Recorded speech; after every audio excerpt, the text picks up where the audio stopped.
it chapter by chapter, one bite at a time. So many adventures and mountains we can climb.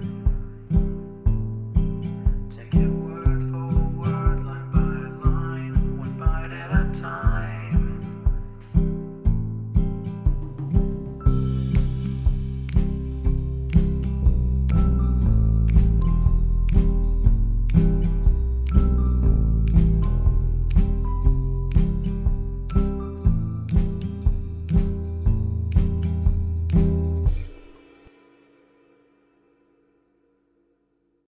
Welcome to Bite at a Time Books, where we read you your favorite classics one bite at a time.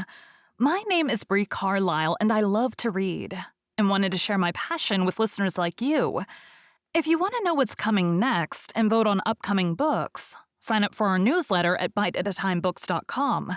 You'll also find our new t-shirts in the shop, including podcast shirts and quote shirts from your favorite classic novels. Be sure to follow my show on your favorite podcast platform so you get all the new episodes. You can find most of our links in the show notes, but also our website, biteatatimebooks.com, includes all of the links for our show, including to our Patreon to support the show, and YouTube, where we have special behind the narration of the episodes. We're part of the Bite at a Time Books Productions Network.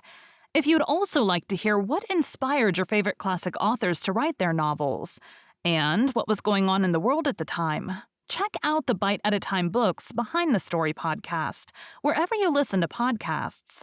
Please note, while we try to keep the text as close to the original as possible, some words have been changed to honor the marginalized communities who've identified the words as harmful, and to stay in alignment with Bite at a Time Books' brand values. Today we'll be continuing Les Miserables by Victor Hugo. Chapter 6. A Bit of History. At the epoch, nearly contemporary, by the way, when the action of this book takes place, there was not, as there is today, a policeman at the corner of every street, a benefit which there is no time to discuss here.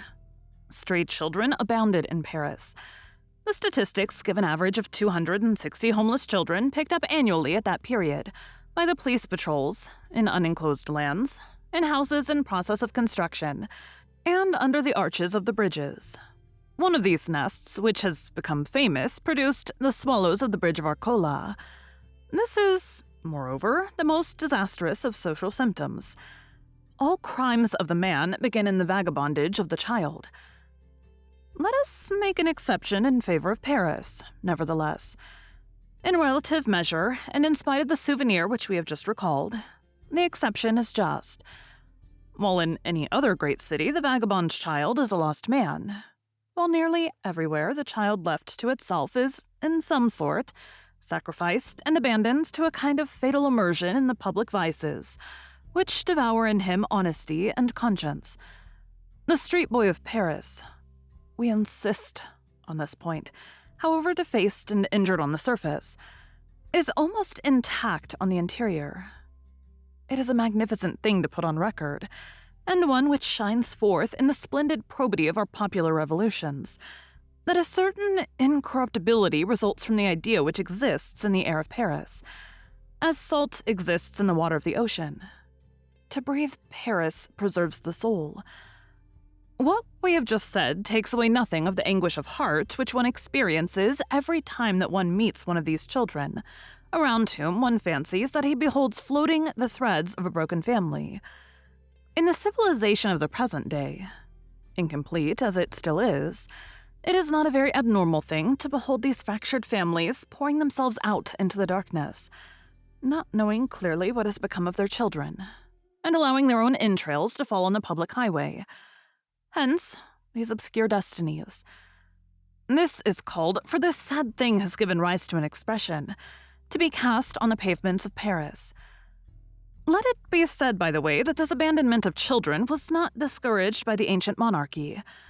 A little of Egypt and Bohemia in the lower regions suited the upper spheres, and compassed the aims of the powerful.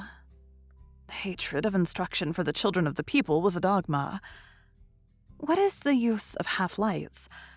Such was the countersign. Now, the erring child is the corollary of the ignorant child. Besides this, the monarchy sometimes was in need of children, and in that case, it skimmed the streets.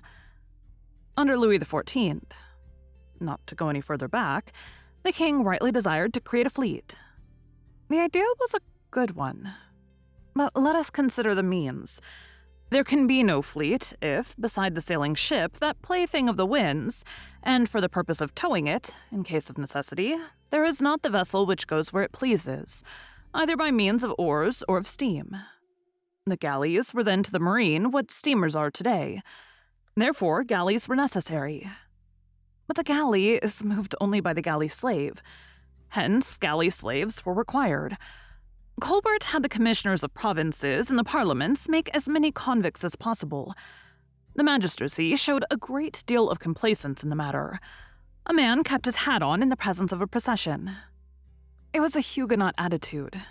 He was sent to the galleys. A child was encountered in the streets. Provided that he was 15 years of age and did not know where he was to sleep, he was sent to the galleys. Grand reign, grand century. Under Louis XV, children disappeared in Paris. The police carried them off for what mysterious purpose, no one knew. People whispered with terror monstrous conjectures as to the king's baths of purple. Barberer speaks ingeniously of these things. It sometimes happened that the exempts of the guard, when they ran short of children, took those who had fathers. The fathers, in despair, attacked the exempts. In that case, the Parliament intervened and had someone hung. Who? The exempts? No. The fathers. Thank you for joining Bite at a Time Books today, while we read a bite of one of your favorite classics. Again, my name is Bree Carlile, and I hope you come back tomorrow for the next bite of Les Miserables. Don't forget to sign up for our newsletter at biteatatimebooks.com and check out the shop. You can check out the show notes or our website, biteatatimebooks.com, for the rest of the links for our show.